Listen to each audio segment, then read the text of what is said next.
The shuttle doors opened with a soft hiss, and Taiho stepped onto the metal floor of Thornhold Station.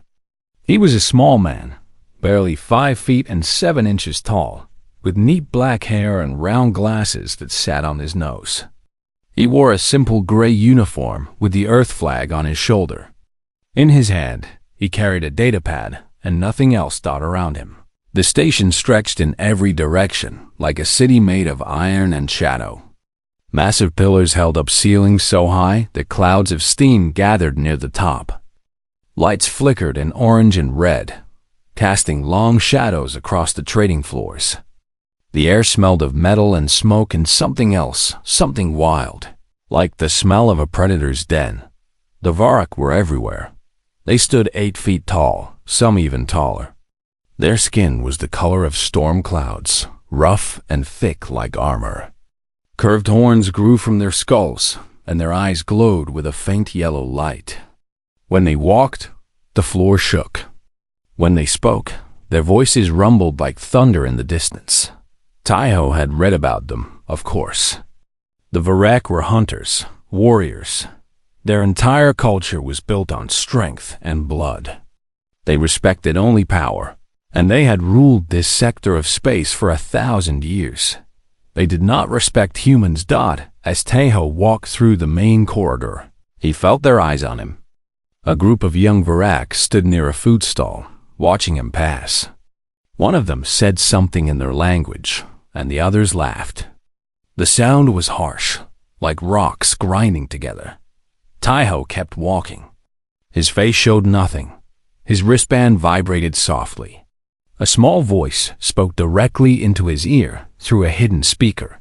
17 hostiles in visual range, Dara said. She was his AI companion, installed in the band around his wrist. Her voice was calm and slightly bored. Heart rates elevated. They're excited. Probably hoping you'll run. I won't, Taiho said quietly. I know. That's what worries me. A Varak male stepped directly into Taiho's path. He was young, maybe 20 cycles old, with fresh scars on his arms that marked him as a new warrior. He looked down at Taiho with open disgust. Small thing, the Varak said in broken common, the shared language of the galaxy. You are lost. The pet kennels are on lower deck. The warriors behind him laughed again. Taiho looked up at the massive alien blocking his way. He did not step back. He did not lower his eyes. I am looking for the council chamber, he said. His voice was quiet but clear. I am the Earth representative. I have a meeting. The young Varak leaned closer. His breath was hot and smelled of raw meat. Earth representative? Your world sends a child? A soft little prey thing? He poked Taiho's chest with one clawed finger. The claw was sharp enough to cut through steel. Maybe I keep you. Make you carry my equipment. Would you like that, little prey? Taiho did not move. He did not blink. No, he said simply, I would not. Something changed in the corridor. The laughter stopped. The young Varak's eyes narrowed. In their culture, direct refusal was either very brave or very stupid. Sometimes both. Interesting, Dara whispered in his ear. Your heart rate is completely normal. Are you broken, or are you just too stubborn to be scared? Taiho did not answer her. The young Varak grabbed Taiho's collar and lifted him off the ground with one hand.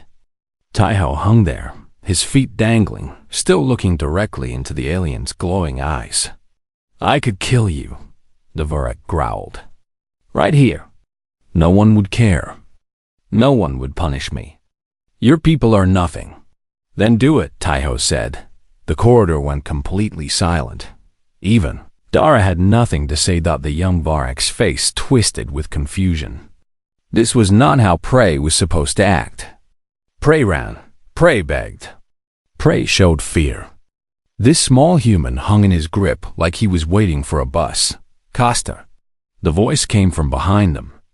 It was deeper than any voice Taiho had ever heard.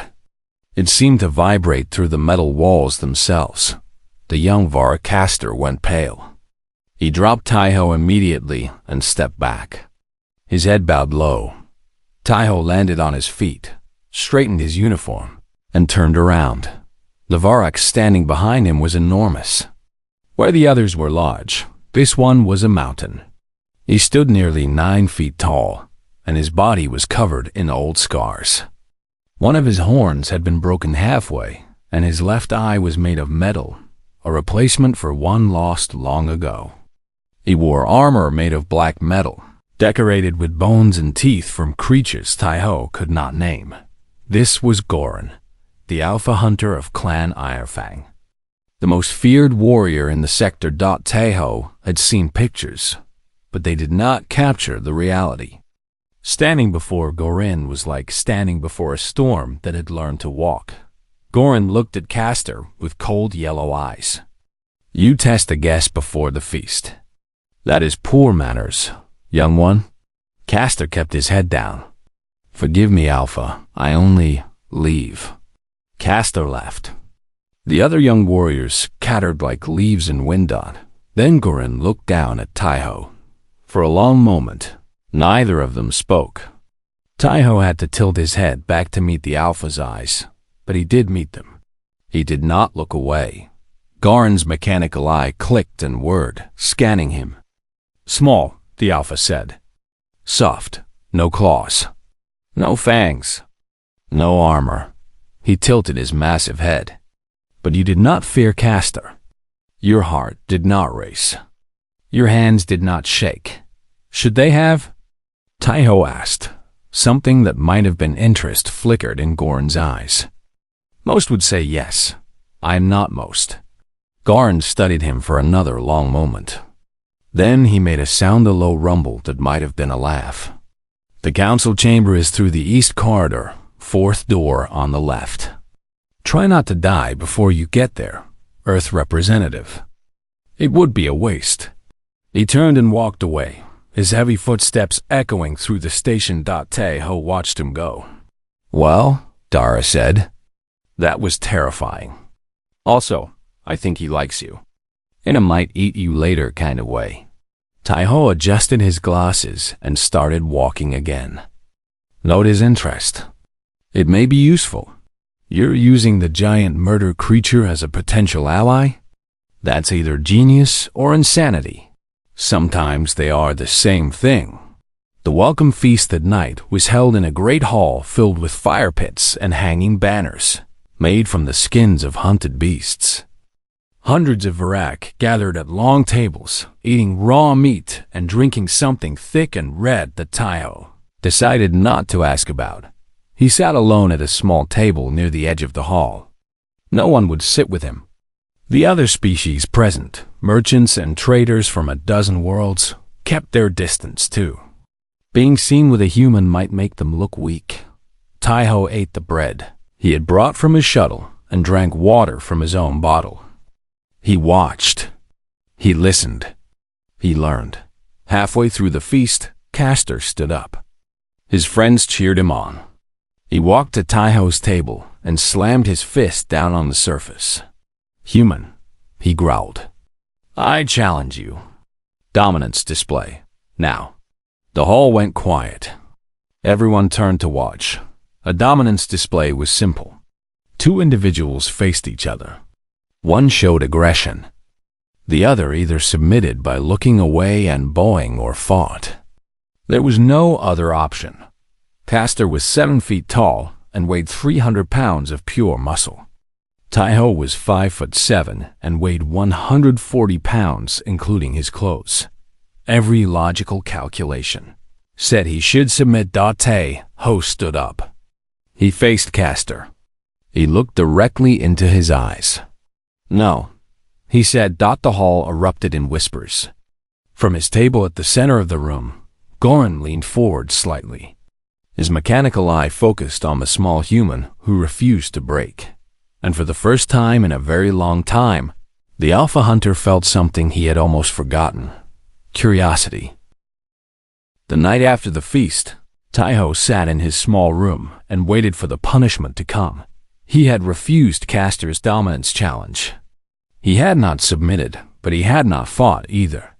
He had simply stood there, looking into the young warrior's eyes, until Castor became so confused and angry that the elders had to pull him away. That it was not a victory. It was not a defeat. It was something the Varrock had never seen before, and they did not know how to handle it. So they decided to kill him legally. The announcement came at dawn. A Varrock elder appeared at Taiho's door with 2 armed guards. His face was carved from stone, showing no emotion. "The council has decided," the elder said. "You have shown disrespect to a warrior of the clans. You have refused to follow our customs. Therefore, you must prove your worth through the trial of blooding." Taiho listened calmly. "What is the trial of blooding?" "A hunt on the jungle moon below the station. Young warriors face this trial when they come of age.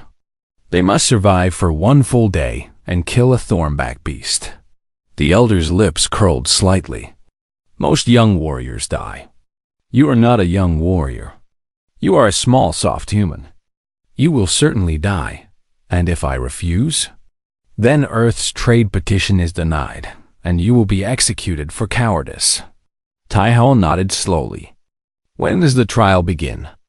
"At sunrise. You have until then to prepare." The elder turned to leave, then paused. "I suggest you use the time to pray to whatever gods your people believe in. They will be the only help you receive." The door closed. Dara's voice came immediately. "This is a trap. They're sending you to die so they can reject the trade agreement without looking like they simply refused." "Yes," Taiho agreed. "So what's the plan? Hide in the shuttle? Call for extraction?" "The plan is to win." There was a pause. "I was afraid you'd say that." Taiho spent the remaining hours gathering information. He asked Dara to search every database she could access for details about thornback beasts. The creatures were massive 6 legs, armored scales, teeth designed to crush bone. They hunted in packs of 3 to 5. They were fast, strong, and territorial, but they were still animals. And animals could be understood. He studied their movement patterns, their hunting behaviors, their weaknesses. He learned that they were cold-blooded and became sluggish in low temperatures. He learned that they communicated through vibrations in the ground. He learned that certain plants in the jungle produced toxins that could paralyze their nervous systems. By the time the sun rose, Taiho had a plan. A woman named Bora found him as he walked toward the shuttle bay. She was human, one of the few on the station, a trader who had survived for 6 years by staying quiet and invisible. "You're insane," she said, grabbing his arm. "You understand that, right? No human has ever done the trial of blooding.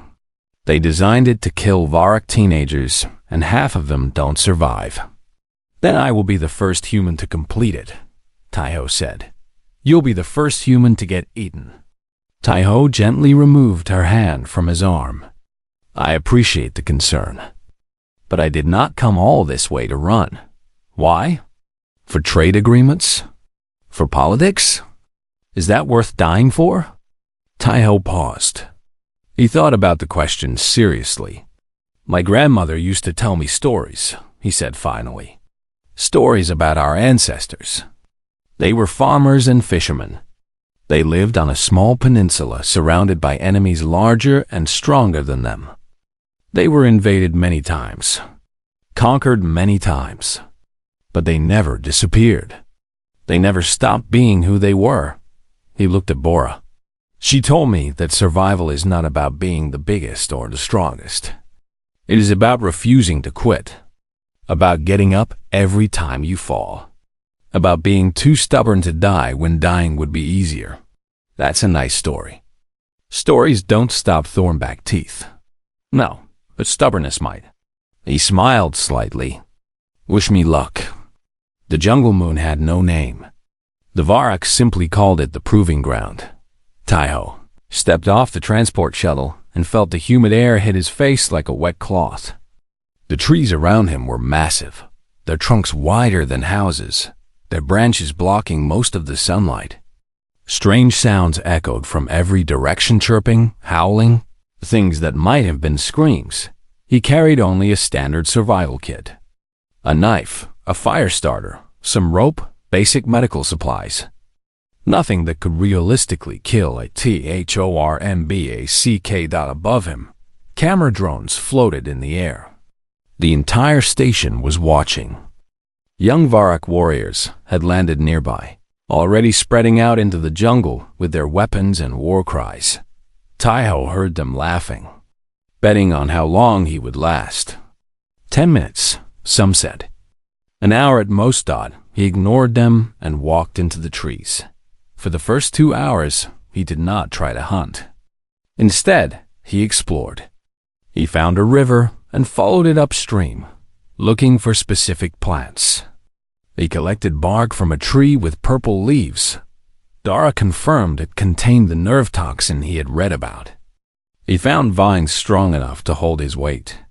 He found a clearing with soft ground, perfect for digging. Then he went to work. Taiho had never been strong. He had never been fast. But he had always been patient, and he had always been smart. These were the only weapons he needed. He dug a pit in the center of the clearing deep enough for a thornback to fall into, narrow enough that it could not climb out. He covered it with branches and leaves. He crushed the purple bark and mixed it with water, creating a paste that he spread on sharpened sticks, placed around the pit's edges. He climbed a tree and built a small platform where he could watch and wait. He created noisemakers from hollow reeds that would vibrate when something large moved through the area. By midday, his trap was complete. Then he waited. The young Varak warriors were making noise throughout the jungle, shouting, fighting, showing off for the cameras. One of them had already killed a thornback and was carrying its head back to the landing zone. Teho sat in his tree and waited. Dara spoke softly in his ear. You know, most hunters actually go looking for their prey. Most hunters are not smaller than their prey, Taiho replied. A mouse does not chase a cat. It makes the cat come to it. You're comparing yourself to a mouse? Mice have survived for millions of years. They will probably outlive us all. An hour later, the ground began to vibrate. Taiho went still. Through the leaves, he saw movement. Something massive was pushing through the undergrowth. Then another. Then a third. A pack of thornbacks. They were even larger than the pictures had suggested. Each one was the size of a small truck, with 6 powerful legs and a head covered in bone armor. Their scales were dark green, almost black, and their eyes glowed with a dull red light. They had smelled him. They were hunting him. Taiho did not move. The lead thornback entered the clearing. It sniffed the air, searching for its prey. Its massive head swung left, then right. It took a step forward and fell into the pit. The beast roared in shock and pain as the sharpened sticks cut into its legs. The toxin on the sticks began to work immediately, making its movements slow and clumsy. It thrashed and screamed, but it could not escape. The other 2 thornbacks circled the pit, confused. Their pack leader was trapped. They did not know what to do. Taiho climbed down from his tree. He walked to the edge of the pit, looked down at the trapped beast, and began taking notes on his datapad. The camera drones captured everything. Back on Thornhold Station, the Great Hall had gone completely silent. Hundreds of Varak warriors stared at the screens, watching a tiny human casually observe the creature that should have killed him. Goran watched too. He did not speak, but something in his ancient eyes had changed. This small human, this soft prey thing, had done something none of them expected. He had won without fighting. He had hunted without chasing. He had turned weakness into strength. And suddenly, the alpha hunter understood something important. Humans were not prey. They were something far more dangerous. They were patient. The transport shuttle brought Tai-Ho back to Thornhold Station as the artificial sun began to set. He stepped onto the landing platform with his datapad in hand, his uniform dirty but intact, his body unharmed. A crowd had gathered. Young Varak warriors stood in clusters, whispering to each other. Merchants and traders from other species watched from doorways and windows. Even the station guards had stopped their patrols to see the human who had survived the trial of Blooding. Tai-Ho walked through them without slowing down. His face showed nothing. His heart beat steady and calm. Yuna was waiting for him at the edge of the crowd. She was different from the other Varak warriors. Smaller, though still towering over Tai-Ho, her horns curved elegantly backward, and her eyes held something the others lacked: curiosity instead of contempt. She had risen to elite warrior status through skill and intelligence, not just brute strength. "You surprised everyone," she said, falling into step beside him. Her comment was almost perfect. "The council expected to be planning your funeral by now." "I hope they are not disappointed," Tai-Ho replied. Yuna made a sound that might have been a laugh. "Some of them are. Castor certainly is. You made him look like a fool twice in 2 days." "That was not my intention." "No? What was your intention?" Tai-Ho considered the question. "To survive, to complete my mission, to show that humans deserve respect. And do you think you succeeded?" Before Tai-Ho could answer, they arrived at the Great Hall. The massive doors stood open, and beyond them, the entire Varak Council waited. Dozens of elders sat at a long curved table, their faces stern and unreadable. Behind them, warriors from every major clan filled the viewing galleries. At the center of the table sat the High Elder, the leader of the council. His horns were painted gold, marking his status. His eyes were cold and calculating. Tai-Ho walked into the hall alone. Yuna stayed at the door, watching. "Earth representative," the High Elder said. His voice echoed through the chamber. "You have returned from the trial of Blooding. The council will now judge your performance." Tai-Ho stopped in the center of the floor and waited. The High Elder looked at a data screen embedded in the table. "You entered the proving ground with only a basic survival kit. You encountered a pack of thornback beasts. You trapped one in a pit of your own design." He looked up, "But you did not kill it." Murmurs spread through the galleries. "The trial of Blooding requires a kill," the High Elder continued. "You must take the life of a beast with your own hands. You trapped your prey, but you did not finish it. Therefore, you have failed the trial." Tai-Ho felt the weight of hundreds of eyes on him. He felt the hatred and the disappointment and the smug satisfaction of those who had wanted him to fail. He said nothing. "Your trade petition is denied," the High Elder declared. "You will leave Thornhold Station within 1 rotation. If you are still here after that time, you will be arrested and executed." He raised his hand to end the session. A moment. The voice was quiet, but it cut through the hall like a blade. Every head turned. Yuna had stepped forward. Her chin was raised, her eyes steady. Speaking against the council was dangerous, even for an elite warrior. "The human displayed Kethvaran," she said, "the ancient way, the patience of the ambush predator. He did not chase his prey like a beast. He made his prey come to him. He studied, he planned, he executed his strategy perfectly." She looked at the High Elder. "Our ancestors honored this way of hunting. It is written in the old texts. To hunt with mind instead of muscle is the highest form of the art."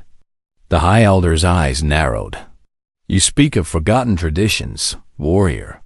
They have no place in modern law. Then our law has forgotten its own history." The hall went completely silent.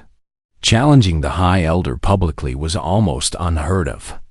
Yuna was risking everything. The High Elder opened his mouth to respond. "She is correct." The second voice was deeper, older. It seemed to come from the walls themselves. Garn stepped out of the shadows behind them. Council table. No one had seen him enter. No one had known he was there. The Alpha Hunter moved like smoke despite his massive size. He walked forward until he stood beside the High Elder's seat, and the Elder actually flinched. Kethvoron, Goran said slowly. I have not heard that term spoken in 50 cycles. My grandmother taught it to me when I was young. She said it was the way our ancestors survived before they had weapons. Before they had strength, they survived by thinking, by waiting, by being smarter than their enemies. He looked down at Taiho. The small human had not moved, had not shown any fear. This human showed more wisdom in one day than most of our young warriors show in their entire lives, Goran continued. He did not fight the jungle. He used it. He did not chase the thornback. He made it come to him. His mechanical eye clicked and focused. That is not weakness. That is something far more dangerous. The High Elder shifted uncomfortably. Alpha Hunter, the law is clear. The law is what the Council says it is. And I am speaking now. No one argued. No one dared. Goran walked down from the platform. Each step shook the floor. He crossed the open space until he stood directly in front of Taiho. The size difference was almost comical, the massive mountain of scars and armor looming over the small man in the dirty uniform. Taiho looked up and met his eyes. He did not step back. Goran studied him for a long moment. Then, slowly, he reached to his belt and drew a knife. It was old, the blade worn from centuries of use. Sacred symbols were carved into the handle. The Hall gasped. Goran raised the knife to his own palm and cut. Dark blood welled up from the wound. He held his bleeding hand out toward Taiho. Blood calls to blood, he said. The ancient words of kinship adoption. I claim this human as my kin, as my son. He will carry the name of Clan Ironfang. He will fight under our banner. His enemies will be our enemies. His victories will be our victories. Taiho understood what was happening. Dara had briefed him on Vorak customs. The kinship ritual was sacred, older than the council itself. If he accepted, he would become part of the clan bound by their laws, their wars, their blood. If he refused, he would be killed on the spot. But Taiho knew something else. He knew that no alien had ever been offered this honor. He knew that. Goran was breaking every tradition, every expectation, every rule of Vorak society. And he knew that this was not just an offer of protection, it was a statement, a challenge to the council, a declaration that strength came in many forms. Taiho reached into his boot and pulled out his own small knife. Without hesitation, he cut his palm. The blood was red, brighter than Goran's. He reached up and clasped the Alpha Hunter's massive hand. Blood answers, he said in perfect Vorak. For a moment, nothing moved. Nothing breathed. Then Goran squeezed Taiho's hand, mixing their blood together. A smile crossed his scarred face, the first genuine smile anyone had seen from him in years. Welcome to the clan, son, he said quietly. Let us see what trouble we can cause together. The High Elder sat frozen in his seat. The council members looked at each other in confusion and fear. The galleries erupted in whispers and arguments, but none of it mattered anymore. Taiho was no longer a representative of a weak species. He was no longer a target. He was no longer prey. He was the adopted son of the Alpha Hunter of Clan Ironfang. And everything was about to change. Yun watched from the doorway, a small smile on her face. She had seen many surprising things in her life as a warrior, but she had never seen anything quite like this. A small human had walked into their world with nothing but patience and courage. And somehow, impossibly, he had made a place for himself among giants. She wondered what he would do next. She suspected it would be interesting. 3 months passed. Taiho lived aboard the Dreadwake, the flagship of Clan Ironfang. It was a massive warship, built for conquest and painted in the colors of blood and iron. 1,000 warriors called it home. At first, they had watched him with suspicion. The Alpha Hunter's strange decision confused them. How could this small creature be one of them? He had no claws, no strength. He could not even reach the highest shelves in the dining hall. But slowly, day by day, things began to change. Taiho trained with them.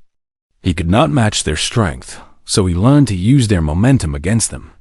Yuna taught him how to redirect the charge, how to find the gaps in heavy armor, how to fight with speed instead of power. He lost every sparring match for the first month. Then he started winning some. Not many, but enough.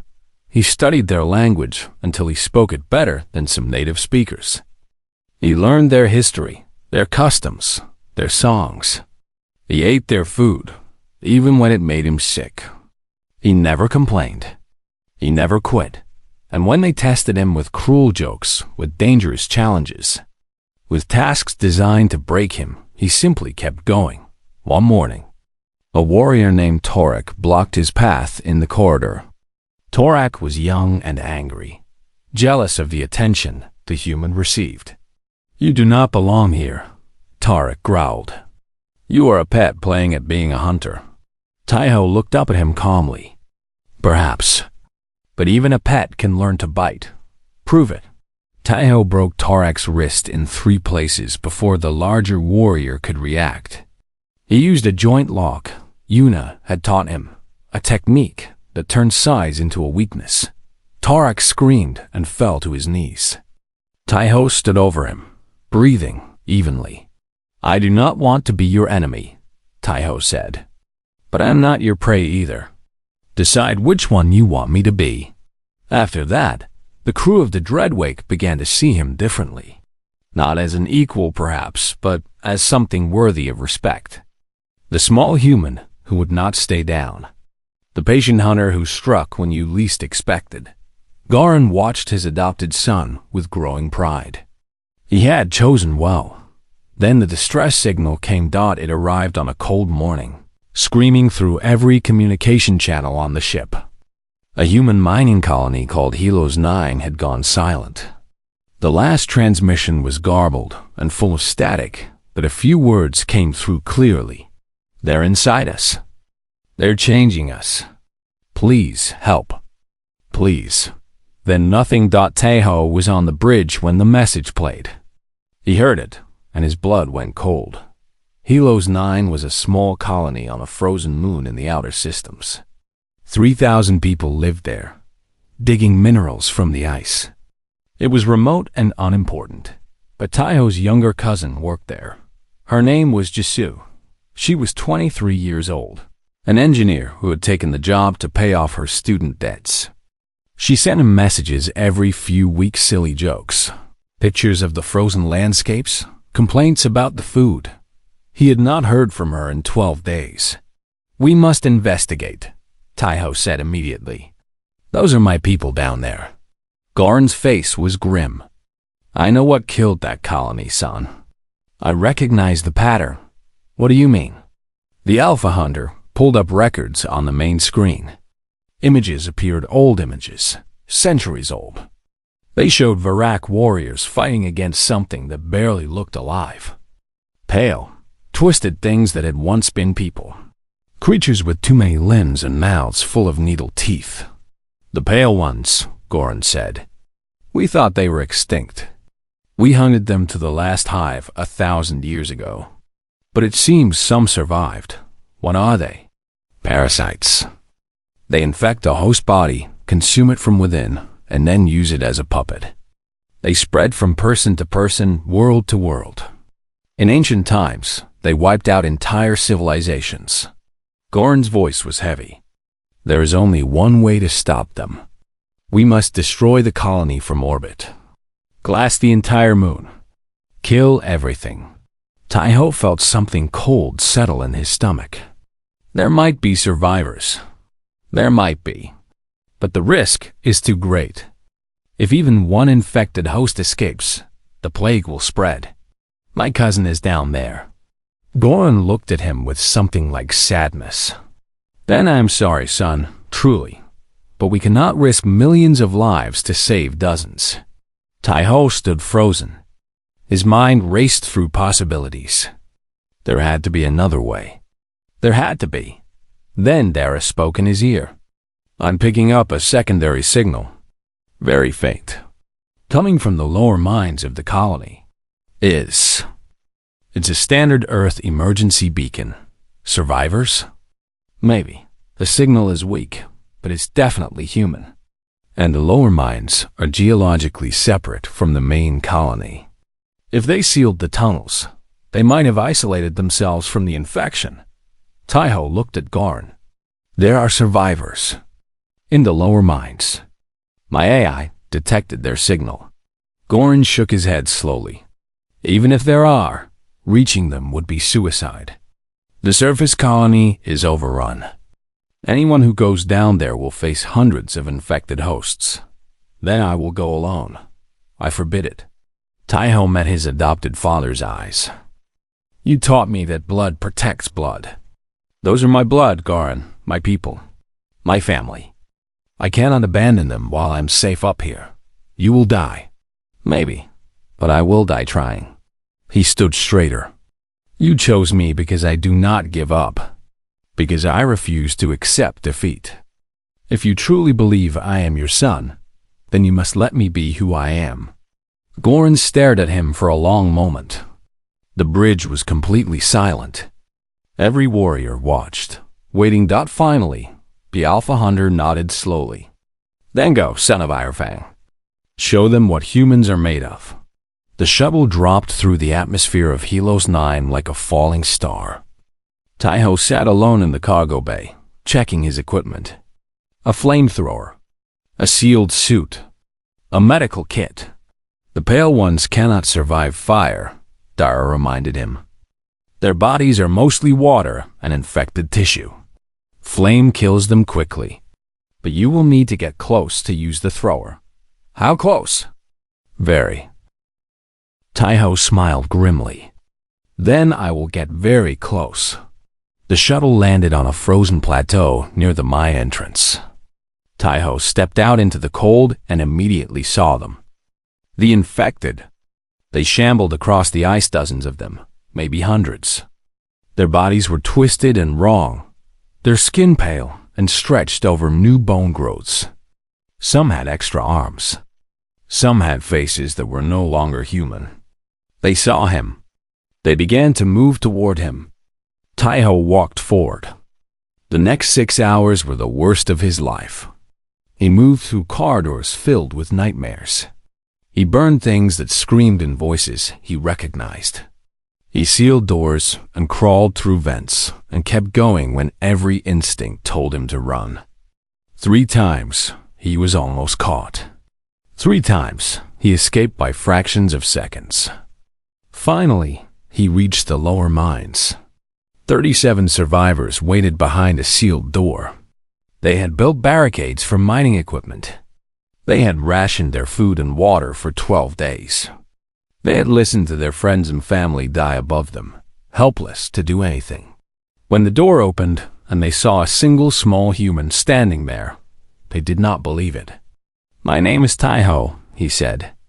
I am here to take you home. Jizoo pushed through the crowd. She was thin and exhausted, her face covered in dirt, her hands shaking from fear and hunger. When she saw her cousin, she started crying. How? She whispered. How did you get through? Tai-ho hugged her gently. I will explain later. Right now, we need to move. They fought their way back through the mines. Jisoo rigged explosives to collapse tunnels behind them, buying time. The survivors carried the wounded and kept moving. Tai-ho walked at the front, his flamethrower clearing the path. Then they reached the surface access point, and everything went wrong. The pale ones were waiting for them. Hundreds of them, gathered in a massive swarm between the survivors and the landing zone. They had anticipated this. They had prepared. We cannot get through, Jisoo said, her voice cracking. There are too many. Taiho looked at the swarm. He looked at the terrified faces behind him. He looked at his flamethrower, which had enough fuel for maybe 30 seconds of continuous fire. Then he reached into his pack and pulled out a canister of emergency gel fuel. He began spreading it over his suit, covering every inch of exposed surface. "What are you doing?" Jisoo asked. "Getting you home." He activated the ignition system on his suit. Flames erupted across his body, covering him from head to foot. The heat was immediate and terrible. His suit was rated for fire resistance, but it would not last long. He did not care. Taiho walked into the swarm burning. The pale one screamed and fell back from the flames. He pushed forward, a human torch carving a path through the nightmares. His skin blistered. His lungs filled with smoke. Everything was pain. But he did not stop. Run. He screamed at the survivors. Get to the ship. They ran. They sprinted through the gap he had created, jumping over burning bodies, not looking back. The swarm closed in around him. He could not see. He could not breathe. He felt them grabbing at him, trying to pull him down. Then a shuttle roared overhead, and fire rained from the sky. Goran had come for his son. The shuttle's weapons cleared the landing zone in seconds. Warriors dropped from the cargo bay, Yuna at the front, their own flame weapons adding to the destruction. Someone grabbed Taiho and dragged him onto the shuttle. He could not see who. Everything was darkness and pain. The last thing he heard before unconsciousness took him was Goran's voice. "You stubborn, impossible, magnificent fool. Do not you dare die." He woke up 3 days later in the medical bay of the Dreadwake. His arms and chest were wrapped in regeneration bandages. Everything hurt, but he was alive. And so were 37 survivors, including Jisoo. Goran sat beside his bed, watching him with eyes that held something new. Not just pride, not just respect, love. "Now I understand," the Alpha Hunter said quietly, "why your species conquered your world. You are all completely insane." He reached out and pressed his forehead gently against Taiho's, the highest honor a Varric could give. "And I am proud to call you son." Taiho tried to smile, though it hurt. "I learned from my father," he said. Goran laughed. It was a deep rumbling sound that shook the walls. "Rest now, little hunter. The galaxy has not seen the last of us." Taiho closed his eyes and slept. And for the first time in months, he dreamed of home. 1 year had passed since the burning. The galaxy had changed. The Pale Ones had returned in force, striking at dozens of worlds across every sector. Colonies went dark. Planets fell silent. Species that had stood for thousands of years found themselves facing extinction. The Galactic Council gathered on Vestris Prime, a neutral world at the center of known space. Representatives from every major civilization filled the great chamber, a massive dome of crystal and light that had witnessed centuries of debate and decision. Fear hung in the air like smoke. The Catherine delegation demanded immediate surrender negotiations. The Pale Ones were too many, they argued. Too powerful. Better to submit and hope for mercy. The Volari wanted to flee, load their ships, abandon their worlds, run to the edge of the galaxy, and hide in the darkness between stars. Others blamed each other. Old grudges rose to the surface. Ancient enemies pointed fingers and shouted accusations. The council had never been so divided. At the far end of the chamber, the Varric delegation sat in silence. Goran occupied the central seat, his scarred face unreadable. Beside him sat Yuna, her hand resting on her weapon. And beside her, small among giants, sat Taiho. His burns had healed, mostly. The regeneration technology had done its work, but faint scars still traced his arms and neck, pale lines against his skin that would never fully disappear. He wore them without shame. They were proof of what he had survived. The High Elder of the Varak Council rose to speak. This was a different elder than before. The old one had mysteriously retired after the kinship ceremony a year ago. This new one was younger and more open to change. The Varak demand that humanity be granted full council membership, he announced, and full military alliance status. The chamber erupted. Humans? A Catherine representative stood, his voice dripping with contempt. Those soft creatures? They barely have a presence in the galaxy. They are weak, small, worthless. What could they possibly contribute to this war? Others agreed. Shouts of support came from several delegations. The humans were nothing. A minor species that had only recently crawled out of their primitive solar system. They had no great fleets, no ancient weapons, no warrior traditions. What could they possibly offer? Goran stood. The chamber went silent. Everyone knew who he was. Everyone feared him. You see humans and you see weakness, the Alpha Hunter said. His voice was quiet, but it carried to every corner of the dome.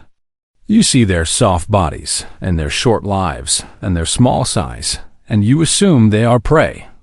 He activated a holographic display. Images appeared in the air above the council floor. Let me show you what I see. The first image was Taiho walking through fire. The recording from Helios 9 played in perfect detail, a small human burning alive, pushing through a swarm of nightmares, refusing to fall. This man carried 37 survivors to safety through an enemy force that should have killed him 100 times over. He did not have strength. He did not have armor. He had nothing but the refusal to stop. The next image showed human soldiers on a distant world. They were surrounded, outnumbered, facing infected hordes with nothing but standard weapons. They were dying, but they were not running. These warriors held a position for 18 hours against impossible odds. They knew they would die. They stayed anyway. They bought time for evacuation ships to escape. Every single one of them volunteered. Another image. Another world. Human medics running toward danger instead of away from it. Human engineers building defenses while enemies closed in around them. Human civilians taking up weapons to defend neighbors they had never met. You call them weak because they are small, but I have fought beside them now. I have watched them bleed and burn and keep standing. And I will tell you what they truly are. Goran turned to face the council directly. They are persistence hunters. On their homeworld, before they built tools, they survived by chasing prey until it dropped. They could not run faster than their food. They simply ran longer. They followed wounded animals for days, never stopping, never resting, until the prey collapsed from exhaustion. He let that sink in. They are endurance predators. Their bodies are built for suffering. They can survive wounds that would kill most species. They can function without sleep for days. They can adapt to almost any environment. His eyes swept across the chamber. And they never, ever give up. The Catherine representative shifted uncomfortably. These are stories, legends. They prove nothing. Then let me tell you about their history, Goran continued. They survived ice ages that lasted thousands of years. They survived plagues that killed half their population. They survived wars against each other that could have ended their species. Every time they were pushed to extinction, they pushed back harder. He pointed at Taiho. This man is not unusual among his people. He is normal. Every human I have met carries this same fire inside them. This same stubbornness. This same absolute refusal to accept defeat. Taiho felt every eye in the chamber turn to him. He did not look away. Goran's voice dropped lower. The Pale Ones are patient. They outlast their enemies. They endure until resistance crumbles. This is how they have conquered for millions of years. They wait. They persist. They never stop. He bared his fangs in something that was almost a smile. But they have never fought something that simply will not stop either. They have never hunted something that hunts back with equal patience and greater spite. They have never faced humans. The chamber was completely silent. "Give them a place at this council," Goran said. "Give them ships and weapons and allies. And then stand back and watch what they do to the enemies of the galaxy." He sat down. For a long moment, no one spoke. The representatives looked at each other, uncertainty written on their faces. Then the Valari delegate stood, an ancient creature, small and frail, speaking for a species of scholars and scientists. "I have studied humans," she said softly. "I found something interesting in their records. A concept they call spite." She tilted her head. "It means continuing to fight not because you can win, but because you refuse to let your enemy have the satisfaction of your surrender." She looked at Taiho. "I believe we need more spite in this war." She voted yes. The vote took an hour. Species argued and debated and reconsidered. But in the end, the outcome was clear. Humanity was admitted to the Galactic Council, not as a minor species, not as observers, as full military partners with complete alliance status. When the final count was announced, Taiho felt something release in his chest, a weight he had carried since the day he first stepped onto Thornhold Station. They had laughed at him then. The small Earthborn, the soft prey thing. No one was laughing now. That night, the Varrock held a celebration aboard the Dreadwake. The Great Hall was filled with warriors, drinking and singing and telling stories of battles past and battles to come. Music thundered from speakers mounted in the walls. Fires burned in ceremonial pits, casting dancing shadows across everything. Taiho stood at the edge of the crowd, watching his clan celebrate. Yuna was teaching Jizu how to throw proper punches. Cousin had refused to return to Earth and had demanded to stay with the fleet. Jisoo was terrible at it, but she kept trying. Warriors who had once mocked Taiho now clasped his arm in greeting as they passed. They called him brother, hunter, Ironfang. He had earned their respect the hard way, the only way that mattered. Goran found him near the observation windows, looking out at the stars. "You are quiet," the Alpha Hunter said, standing beside him. "This is a night for celebration." "I am celebrating," Taiho replied. "In my own way." They stood together in comfortable silence for a while. Outside, the galaxy stretched forever, billions of stars, countless worlds, infinite possibilities. "Do you miss your home?" Goran asked finally. "Your world. Your people." Taiho considered the question carefully. He thought about Earth, about the small apartment in Bizen where he had grown up, about the university where he had studied, about the quiet life he had left behind. He thought about his grandmother's stories, about persistence, about surviving. "Home is where your clan is," he said. "That is what you taught me." Goran placed a massive clawed hand on his shoulder. "Then you are home, little hunter. Then you are home."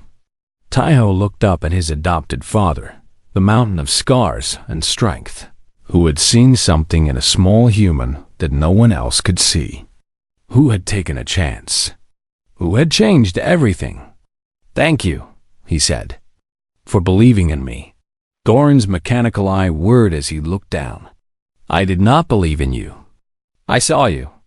There is a difference." He squeezed Taiho's shoulder gently. "You showed me what you were from the first moment we met.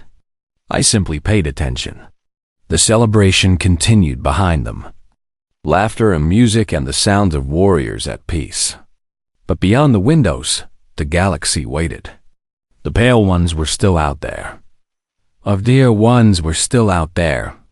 The war was just beginning. There would be more battles, more losses, more fire. And humanity would be there for all of it. Small, soft, stubborn, refusing to stop. Taiho smiled and turned away from the window. He walked back toward the celebration, toward his clan, toward the family he had found among the stars. He was Taiho of Clan Irefang, son of Goran, hunter, survivor, human, and he was exactly where he belonged.